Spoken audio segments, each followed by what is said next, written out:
Graders, how are you today? I hope you are always good and healthy. Today, in science lesson, we will talk about ecosystem, still in this chapter with subtopic preserving and conserving ecosystem. So let us see some learning objectives you will achieve for today. In this subtopic, you will learn to 1. Describe how different human impacts affect the ecosystem. 2.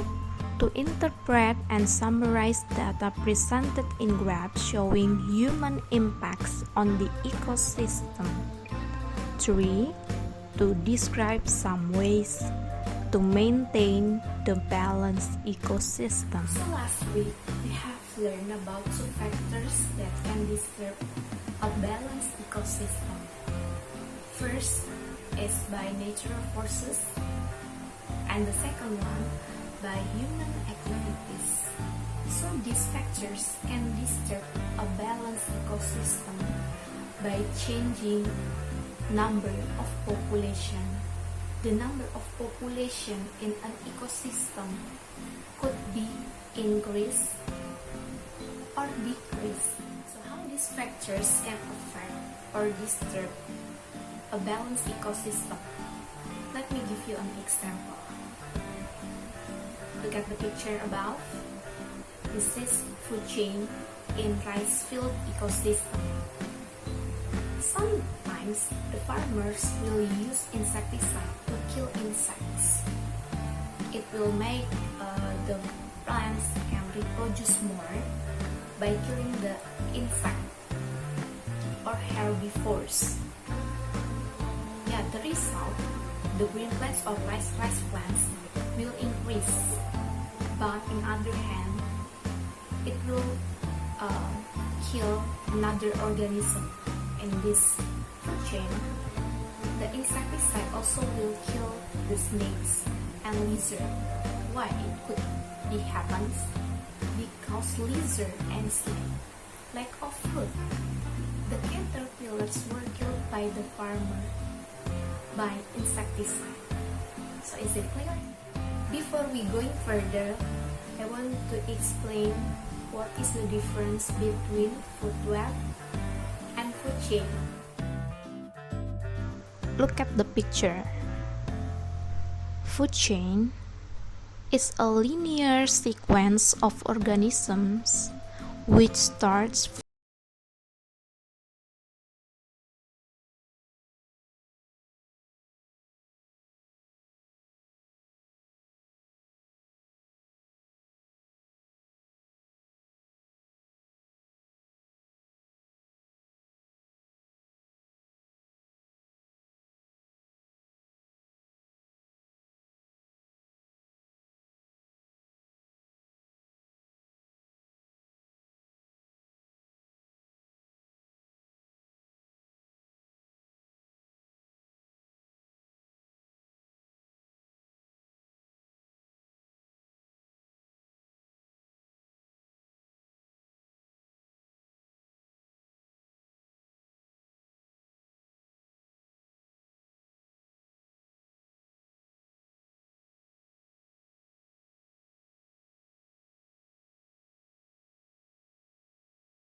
many deer died of hunger. In this case, human activities disturb a balanced ecosystem in Grand Canyon by killing the wolves. Human activities also can disturb a balanced ecosystem by affecting food webs. Look at this picture. This picture shows a food web. Let's suppose people use a poison to kill all the grasshoppers. What can happen to other organisms in the food web? Predict other changes to the food web if all snakes were killed. If the poison kill all grasshoppers in this ecosystem, then there are no grasshoppers anymore for the frogs to eat.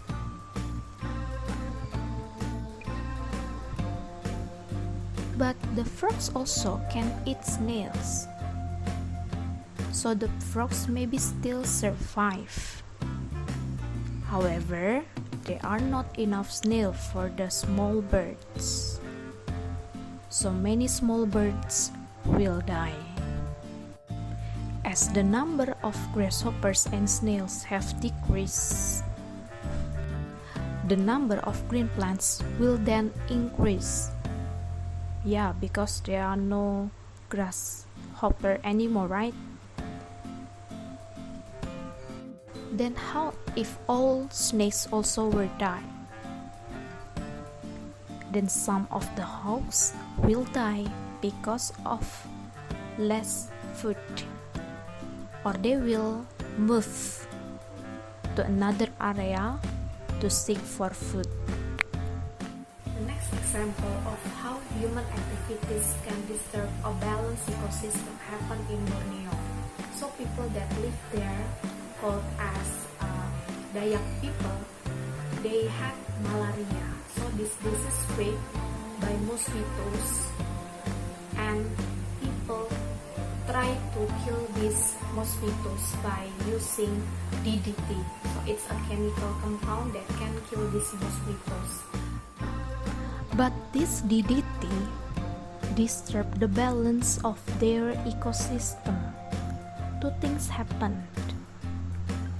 The houses started to fall down. The people did not get malaria anymore, but they got typhus, another disease that spread by rats. How this can happen? For your information, Dayak people houses are made from straw roof. To know the reason why it could be happens, let us see this picture. This is a food web that happens in ecosystem in Borneo. Straw roof gets eaten by the caterpillar. The caterpillar eaten by wasp. The wasp gets eaten by lizard or gecko, and gecko gets eaten by cat. The rat gets eaten by cat. Mosquito get eaten by lizard or gecko. The DDT killed mosquitoes and wasps, but not the caterpillars. Although the DDT got into the bodies of caterpillars, it caused the number of caterpillars increase. They would need more food, so they eat more straw of roofs of the Borneo traditional houses. Then the houses fell down. The DDT got into the bodies of caterpillars and wasps. While the geckos eating them, the DDT got into their bodies. But the DDT did not kill the geckos. Maybe it's the concentration, it's not too enough to kill the geckos. The cats eat geckos. Then the concentration will be higher to kill cats. There is no more cats that eat rats. The rats have possibilities to spread more disease.